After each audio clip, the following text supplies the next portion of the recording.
हाय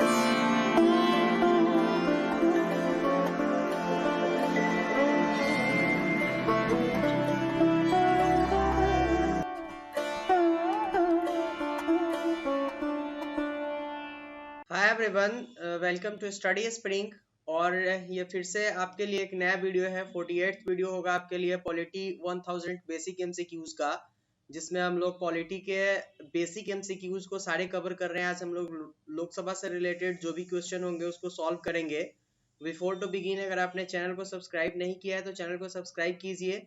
और most expected MCQs का जो सीरीज है आपके लिए, जो एवरी संडे को आपको सुबह 5 बजे दिए जाते हैं, उसको आप जरूर देखें, क्योंकि बेसिक एमसीक्यूज आप कवर कर लिए होंगे तो आपको वहां से क्वेश्चन लगने चाहिए। और आप उस क्वेश्चन में अटेम्प्ट जरूर कीजिए, उसका पीडीएफ डाउनलोड करके। देन आफ्टर आप उसका वीडियो देख सकते हैं सॉल्यूशन के लिए। तो चलते हैं, अपना आज का एमसीक्यू शुरू करते हैं। पहला क्वेश्चन है आपके लिए, लोकसभा के सभी निर्वाचन क्षेत्र निम्न में से किस प्रकार के होते हैं। अब जो लोकसभा का निर्वाचन क्षेत्र होगा वो किस प्रकार का होगा? क्या वो एक सदस्यीय निर्वाचन क्षेत्र होगा, क्या वो बहुसदस्यीय निर्वाचन क्षेत्र होगा, या दोनों होगा, या इसमें से कोई नहीं होगा? इंपॉर्टेंट है ये आपके लिए। अब आ जाते हैं हम लोग लॉजिकल टर्म पे। आप देखिए यहाँ पर कि कोई भी ऐसा निर्वाचन क्षेत्र आपके ही जगह से अगर कोई निर्वाचन क्षेत्र हो लोकसभा के लिए, तो क्या आप वहां पे देखते हैं कि एक लोकसभा निर्वाचन क्षेत्र से जो है वो 2 आदमी का निर्वाचन होता है? ऐसा तो आप नहीं देखते होंगे। या तो किसी एक का हार होता होगा या किसी एक का जीत होता होगा। तो कहीं तो 2 सदस्यीय निर्वाचन क्षेत्र होता नहीं है। इसलिए आपका मीन्स बहु जिसको बोला जाता है, ये बहुसदस्यीय निर्वाचन क्षेत्र, ये तो होता नहीं है। तो इसका राइट आंसर हम ऐसे ही टिक आउट कर सकते हैं, एक सदस्यीय निर्वाचन क्षेत्र। अब किसी ने क्या किया था कि फेसबुक पे मैसेज किया था कि सर आप जो बेसिक एमसीक्यूज कवर करवाते हैं वो काफी लो लेवल का रहता है और वहां से क्वेश्चन आएंगे क्या? तो मैं आपको बताऊं कि यहाँ से क्वेश्चन नहीं आएंगे, लेकिन अगर आप एग्जाम का प्रिपरेशन कर रहे हैं तो आपको ये बेसिक चीजें जो पॉलिटी से रिलेटेड है वो आपको आने चाहिए। देन आफ्टर आपको अगर ऐसा लगता है कि आपका बेसिक कंप्लीट है तो आप डायरेक्ट मोस्ट एक्सपेक्टेड एमसीक्यूज में आ जाइए, जिसका लिंक आपको डिस्क्रिप्शन में है। उसको आप जा करके सॉल्व कर लीजिए अगर आपको ऐसा लगता है कि आपका बेसिक कंप्लीट है तो यहाँ पे ये प्रॉब्लम है आपका कि आप खुद को पहले एनालाइज कर लीजिए। यहाँ पे आपको दोनों कोर्स अवेलेबल करवा दिए गए हैं, लेकिन आपके ऊपर डिपेंड करता है कि आपको कौन सा यहाँ पे सही लग रहा है और आपके लिए कौन सा बना हुआ है। तो इसका राइट आंसर आपका ये हो जाएगा। नेक्स्ट क्वेश्चन देखते हैं हम लोग। लोकसभा के एक निर्वाचन क्षेत्र में कम से कम कितनी जनसंख्या का प्रतिनिधित्व करती है? अब आता है कि सपोज दैट आपके यहाँ का कोई लोकसभा निर्वाचन क्षेत्र होगा, जैसे मेरे यहाँ का अगर है तो मेरे यहाँ का वैशाली है, ठीक है।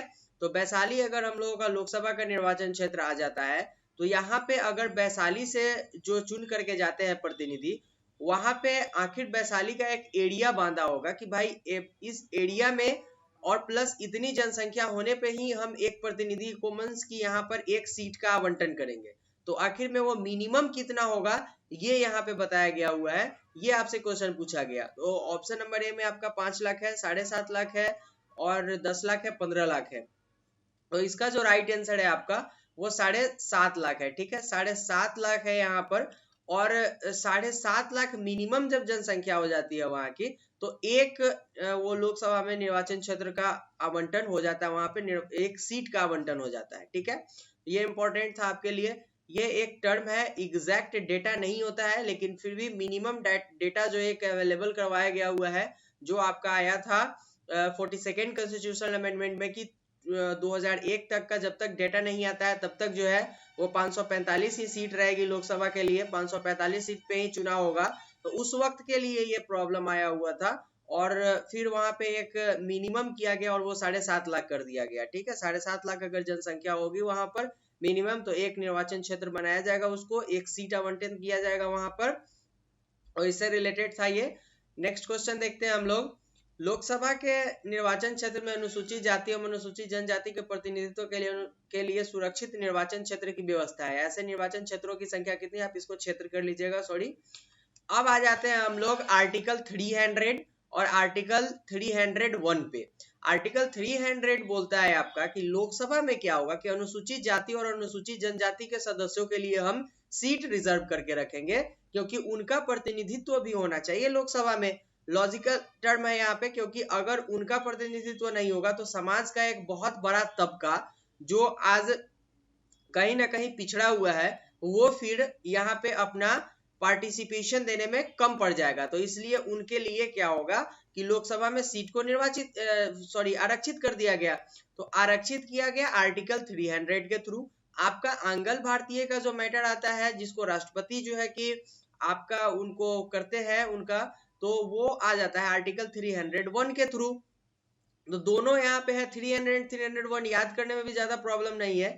लेकिन कितने सदस्य सीट होंगे जिसको यहाँ पे आरक्षित किया गया, तो ये है 119 सीट जो है वो अनुसूचित जाति और अनुसूचित जनजाति के प्रतिनिधियों के लिए यहाँ पे आरक्षित कर दिया गया हुआ है। लेकिन यहाँ पे एक और वर्ड है जो आपको परेशान करेगी। चलते हैं नेक्स्ट स्लाइड में तो बताते हैं आपको। अब आ जाता है यहाँ पे लोकसभा में सुरक्षित निर्वाचन क्षेत्र निम्न में से किससे संबंधित लोगों के लिए नहीं है। मैंने इसी का बात किया था। ये बात आपका क्या आता है यहाँ पर कि अब आपने 300 को देख लिया, 300 आपका कवर हो चुका है कि 300 में अनुसूचित जाति और अनुसूचित जनजाति के लोगों के लिए प्रतिनिधित्व मिलेगी, यहाँ पर उनका सीट रिजर्व होगा। लेकिन यहीं पे एक और वर्ड आपको दिया गया जो वर्ड है पिछड़ी जाति। ठीक है, तो पिछड़ी आपने अगर 300 को कंप्लीट कर लिया तो 2 को आप एलिमिनेशन मेथड से हटा लेंगे। लेकिन यहाँ पे पिछड़ी वर्ग के लिए जब आ जाता है तो आप डायरेक्ट इसका आंसर दे सकते हैं पिछली वर्ग के लिए, क्योंकि पिछड़े वर्ग जो होते हैं यहाँ पे उनके लिए सीट रिजर्व नहीं होता है लोकसभा में। ठीक है, जो ओबीसी कहे जाते हैं, तो ये आपका इनके लिए सीट रिजर्व नहीं होता है। तो अगर पिछले स्लाइड को आपने देखा तो आगे वाले क्वेश्चन कवर हो रहे हैं आपके। इसीलिए मैं बोलता हूँ कि सीरियल वे में आप वीडियोस को देखिए जो आपको प्लेलिस्ट में दिए जाते हैं, काफी हेल्प करेगा आपको ये सारे क्वेश्चन जो है वो एग्जाम में अटेम्प्ट करने के लिए। बेसिक नॉलेज अगर आपके पास है किसी चीज का तो आप उसके डिफिकल्ट क्वेश्चन को भी सॉल्व कर सकते हैं, ये मेरा मानना है। और बाकी फिर प्लस कोर्स लेते हैं या फिर आप प्लस सब्सक्रिप्शन लेने जा रहे हैं या फिर आप पेड कोर्स ले रहे हैं, तो ये आपके ऊपर डिपेंड करता है, क्योंकि मैं वो सारे कंटेंट आपके लिए अवेलेबल करवाता हूँ जो एक पेड कोर्स में मिलता है। अगर आपको बिलीव नहीं है तो आप एसएच के सेशन को जाके देख सकते हैं। अगर आपको बिलीव नहीं है तो मोस्ट एक्सपेक्टेड एमसीक्यूज के सीरीज को जाके आप देख सकते हैं। नेक्स्ट क्वेश्चन देखते हैं हम लोग। क्या सुरक्षित निर्वाचन क्षेत्र में गैर अनुसूचित व जनजाति से संबंधित व्यक्ति लोकसभा का चुनाव लड़ सकते हैं? तो इसका राइट आंसर आपका नहीं हो जाएगा। ऑलरेडी जब सुरक्षित का बात आ गया तो यहाँ पे अगर वो अनुसूचित जाति और अनुसूचित जनजाति के लिए है तो फिर वहां पे सामान्य वर्ग के लोग चुनाव नहीं लड़ सकते हैं। लॉजिक है इसका, तो इसका राइट आंसर ख हो जाएगा। नेक्स्ट क्वेश्चन, क्या कोई व्यक्ति देश के किसी भी लोकसभा क्षेत्र में निर्वाचन लड़ सकता है, मतलब निर्वाचन में भाग ले सकता है? तो इसका राइट आंसर ग हो जाएगा। भाई लोकसभा में कोई भी व्यक्ति किसी भी निर्वाचन क्षेत्र में तो भाग ले ही सकता है, लेकिन क्या मैटर बनता है उसके लिए कि कोई एक्सेप्शन भी तो होगा इसके लिए कि वहां पर केवल वहीं के व्यक्तियों को निर्वाचन दिया जाएगा। जैसे कि आपका असम हो जाता है, असम का अगर आपको असम के अगर निर्वाचन में आपको भाग लेना है तो आपको असम का व्यक्ति होना जरूरी है, वहां के वोटर लिस्ट में आपका नाम होना जरूरी है। तो ये इसका राइट आंसर आपका एक्सेप्शन को छोड़ करके सभी निर्वाचन क्षेत्र में है इसका आंसर, तो इसका राइट आंसर आपका ग हो जाएगा। नेक्स्ट क्वेश्चन आता है, जो क्वेश्चन मैंने आपको आंसर दे ही दिया पहले कि किस राज्य में जनजातियों के लिए सुरक्षित निर्वाचन क्षेत्र का उम्मीदवार बनाने के लिए उस जनजाति का होना है उसी संसदीय निर्वाचन क्षेत्र का जिस जिले के या किसी अन्य निर्वाचन क्षेत्र का मतदाता होना आवश्यक है।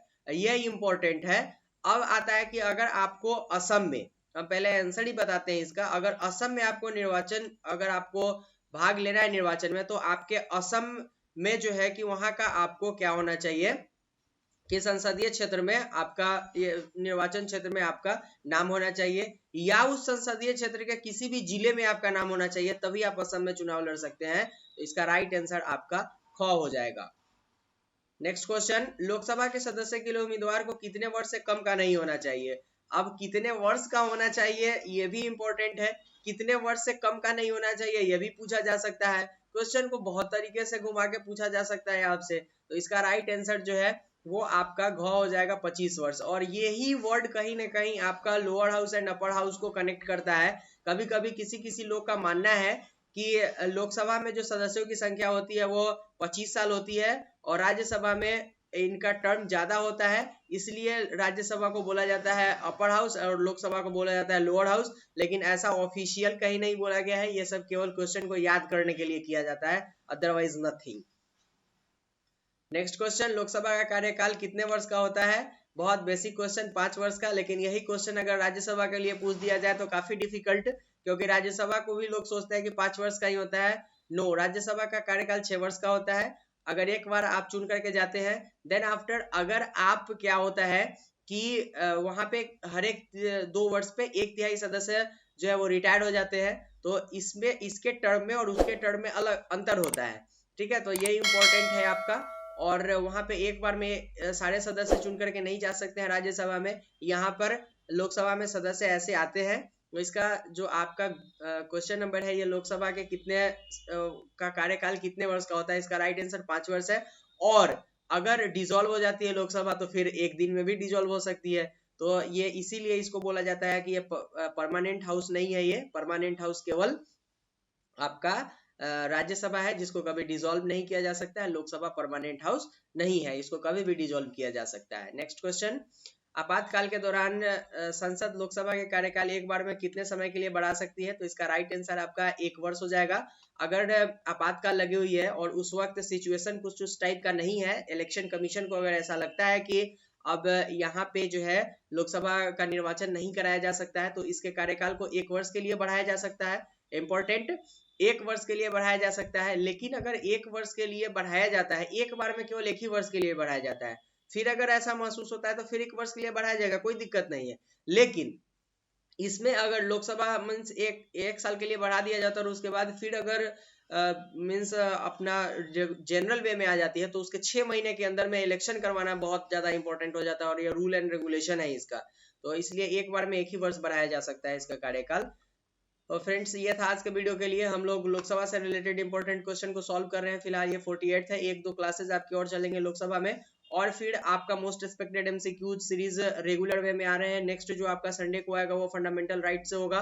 बिल्कुल आप उस पर बने रहिए। और बाकी चैनल को अगर सब्सक्राइब नहीं किया है तो चैनल को सब्सक्राइब कीजिए, वीडियोस को जितना हो सके शेयर कीजिए, लाइक कीजिए, क्योंकि अब मेरा जो मोटो है कि फ्री में वो सारे कंटेंट दे आपको जो एक पेड कोर्स में मिलता है। तो अगर आपको इसका फायदा उठाना है तो थोड़ा सा हेल्प आपको मुझे करना पड़ेगा, और मैं तो आपके लिए अपना बहुत कुछ दे ही रहा हूँ। आपको भी पता है मैंने कहाँ से छोड़ा, क्या किया, क्यों मैं यहाँ पे आया हूँ आपकी हेल्प करने के लिए। ये सारी बातें अगर नहीं जानते हैं तो प्लेलिस्ट में या फिर ऐसे वीडियोस मिलेंगे जहाँ पे मैंने क्यों छोड़ा था ऑर्गेनाइजेशन को, आपको पता होगा।